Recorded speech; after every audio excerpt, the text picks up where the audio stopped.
Alright, I need everybody to answer this question before we jump into this common YouTube problem. Have you ever had one of your videos from your channel get restricted on YouTube?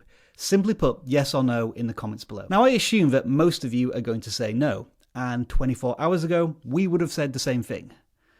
But let me show you something. So here we've got two identical screens of videos of a vidIQ channel. And what we're going to do is change one of these screens to YouTube's restricted mode. That will refresh that screen. So now on the left, we have normal YouTube mode, and on the right, we have a restricted YouTube mode. And now I'm going to scroll down the page a bit on both screens. And what I'm playing here is a game of spot the difference. And here we find one. What's happened to this video? Apparently, it's vanished in restricted mode. To double check this, I'm going to search for the title of a video in normal YouTube mode, and there it is. And now I'm going to turn on YouTube restricted mode again, and poof, all evidence of that video has disappeared again off of YouTube. So yeah, this might take a little bit of research on your side, but let me ask you that question again. Have you ever had a video from your channel get restricted on YouTube? And you can now edit your answer in the comments below. And now that you've done that, am I saying your videos aren't getting any views because your content is behind restricted mode? I haven't finished yet. In case you're not aware, restricted mode hides content that may contain any of the following, and it's often turned on for computers in public institutions such as libraries and schools. Think of it as the R or 18 rating when you go to the cinema, and it makes sense to have such a thing in place to protect YouTube viewers such as children from certain content. But this is where the questions start to mount up. vidIQ isn't renowned for its edgy content. We make educational videos on how to grow your YouTube channel. So how did that get restricted? And by including said clip, have I just restricted this video? Don't! And perhaps more importantly, how do you find out if a video is restricted? Disappointingly, the support pages suggest exactly what I did. Search for the title of a video on YouTube and then switch on restricted mode. That means a couple of things. Firstly, YouTube isn't going to communicate to you through email that your content is put in restricted mode. And secondly, there's no information, icons, or notifications in the YouTube Studio that your content may be restricted. But what about the biggest question of them all? Since the video is in restricted mode, has it underperformed for the channel? Yes, it has. The video started off slowly and never really recovered. At this point, it's flatlined. And as you can see here, there is a shift in the age demographic of people watching the restricted video based against the channel's average. Although it does raise a question of how any of these viewers under the age of 18 were able to watch a restricted video. One of the reasons for this is because videos don't automatically go into restricted mode when they're uploaded. YouTube systems may need to check them first. I guess it's similar to the way that YouTube checks your video for any copyright matches.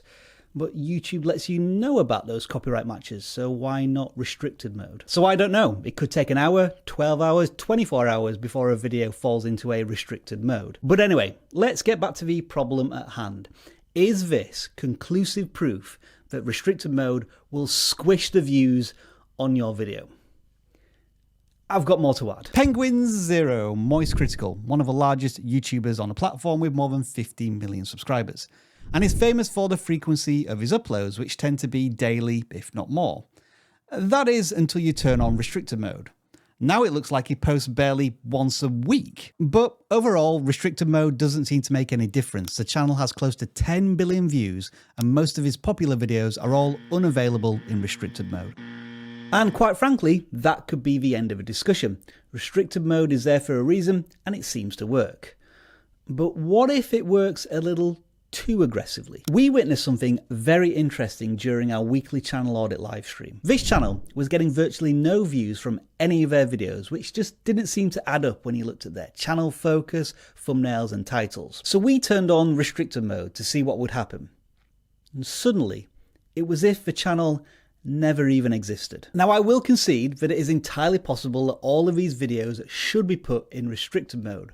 Although the last time I checked, Teen Wolf 2 was a PG film, so the creator's reaction to it must be pretty edgy. I can only speculate, of course, in the absence of concrete information, but it almost feels like this channel has been put in some sort of restricted mode penalty box. No matter what they upload, it's going to be restricted on YouTube. But when you are a small channel fighting for every view, hell, every single impression, small details like this could really matter. And like I said, up until 24 hours ago, I wasn't even thinking of restricted mode when it came to the vidIQ channel. And then we have to go back to the communication around videos in restricted mode.